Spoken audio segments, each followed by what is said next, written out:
ये 1,00,000 अधिवक्ताओं के साथ में पूरी तरह से मेरे मतानुसार विश्वासघात है और अपनी प्रतिष्ठा और अपनी साख Madhya Pradesh state bar council ने खो दी है, जिसके लिए चेयरमैन साहब और उनके साथ में जो 2-4 उनके करीबी सदस्य हैं वे इसके लिए पूरी तरह से जवाबदार।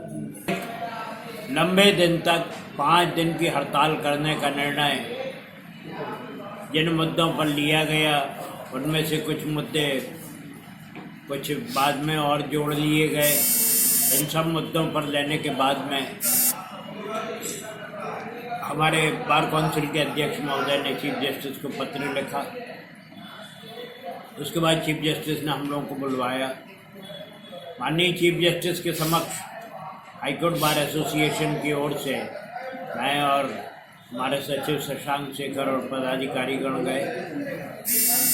हमसे पूछा गया तो हमने बताया कि हमारी कोई कंसेंट नहीं है उसमें, लेकिन क्योंकि निर्णय स्टेट बार काउंसिल का हमारी अपेक्स बॉडी का है तो हम उस निर्णय का सम्मान करते हैं और उस निर्णय के परिप्रेक्ष्य में यह हड़ताल जो 9 से 14 अप्रैल तक की गई है उसमें हम सम्मिलित हैं। उस मीटिंग में स्टेट बार काउंसिल को भी बुलाया गया था, लेकिन स्टेट बार काउंसिल वहाँ से बहाने बनाकर और मीटिंग में शामिल नहीं हुई। बाद हाईकोर्ट की कुछ टिप्पणियों के कारण मुद्दे तो किनारे रहे। ये सम्मान की बात हो गई, ये सम्मान की बात बन गई और ये सम्मान की बात के आधार पर ये हम लोगों ने ये कहा कि बार काउंसिल का सम्मान सब अधिवक्ताओं का सम्मान है। बार काउंसिल के सारे हमारे स्टेट बार काउंसिल के चेयरमैन वहाँ पर आए। 56 इंच के सीना का ये उनने दावा तो नहीं किया, लेकिन 56 इंच के सीने जैसी बात है। कुछ भी हो, जब तक हम हड़ताल करेंगे, कोई भी निर्णय हो, हमारे ऊपर कंटेम्प्ट चलाया जाएगा तो हम जेल जाने के लिए तैयार हैं। मैं वो 56 इंच का सीना कब 46 इंच का हो गया। आज जब उसके बाद में वहाँ पर उनको बुलाया गया और वो गुलाब के फूलों का, बेमौसम गुलाब के फूलों का बड़ा गुलदस्ता लेकर माननीय चीफ जस्टिस के पास पहुँच गए। तालाब करने के पहले उनने कोई हम लोगों से चर्चा नहीं की और वहाँ पर जाकर उनने अपना निर्णय लेके हवा चल रही थी। उसी समय हमारे माननीय रजिस्ट्रार जनरल मोहम्मद फ़हीम अनवर द्वारा जो प्रेस विज्ञप्ति जारी की गई थी, उस प्रेस विज्ञप्ति की कॉपी आई।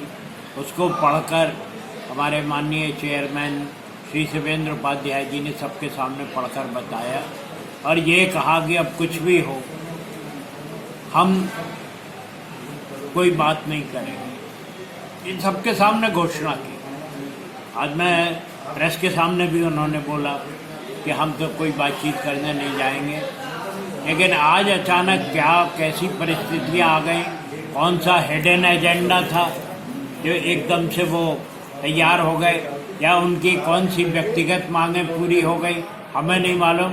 क्योंकि इनकी कौन सी मांगें पूरी हो गई जो उठाई गई थी मुद्दे, उनके बारे में हमें कोई जानकारी नहीं है कि कोई एडवोकेट प्रोटेक्शन एक्ट बनने की न कोई मुख्यमंत्री ने आज तक घोषणा की है और न कोई ऐसी हमें और कोई जानकारियाँ या वो मिली हैं कि अब जो हमारी ई स्टैंपिंग हाईकोर्ट का मुद्दा था वो ख़त्म कर दिया गया, या जजों की संख्या बढ़ दी गई है या बढ़ाने के लिए कोई कदम उठाए जा रहे हैं, इसकी कोई सूचना नहीं थी। इस पर मैं आरोप नहीं लगा रहा हूँ, मेरा एक अंदाज है जो आम चर्चा अधिवक्ताओं के बीच में है कि कोई ना कोई व्यक्तिगत और हिडन एजेंडे के तहत ये सारा नाटक किया गया।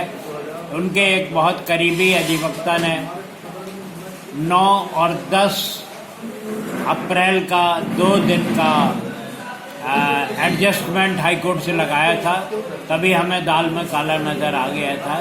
ये 2 दिन का एडजस्टमेंट लगाया गया है, इसका मतलब कि 11 तारीख को किसी न किसी बहाने से हड़ताल ख़त्म की जाएगी।